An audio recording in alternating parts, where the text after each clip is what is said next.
Hi, my name's Kiri. I'm 18, I'm finishing high school, and I'm a Lance Corporal in Army Cadets. I was walking around this market and I just saw a lady collapse, so I immediately run over and then I see like a heap of blood because she had fallen over and hit something like an artery, and I ended up calling the ambulance and I was on call with them. And I was just so worried because just of the amount of blood. But what ended up happening was like a couple people came over and they helped. And I had my hand like over her leg trying to put pressure on it to stop the bleeding. But it was under her leg and we didn't really want to move her because every single time we moved her, like more blood would come out. And while like all this was happening, like there were lots of like bystanders. Like they were just coming around staring and watching but not doing anything. And that's what I think scared me a lot as well, because I was calling out, like screaming if anyone was a doctor, if anyone could help us, but no one really knew anything. Luckily I knew my doctor's ABCD. I think that was the thing that just was in my mind. And I'm still on call with like the ambulance and they were still like a good couple of minutes out, which was also worrying as well. And then she fell unconscious and I tried to wake her up, but nothing happened, so I ended up doing CPR. I did a good amount of compressions before she came back.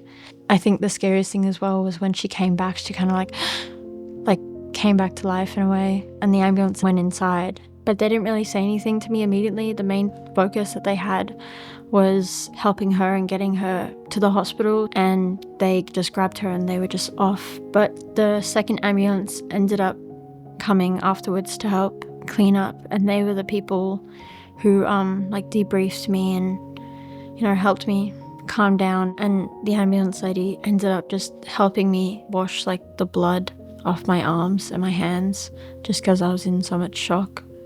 My name is Julianne and Kiri is my daughter. I was really pleased the ambulance staff, when they did the debrief, informed Kiri that she'd kept the lady alive until the ambulance got there. I'm so glad that Kiri was able to act and that the lady's okay. The only thing that was going through my mind was just how scary it was, but I think the adrenaline helped me forget about it a bit until after, when it really hit me. I was just trying to keep her alive. I was extraordinarily proud and impressed that she acted so calmly.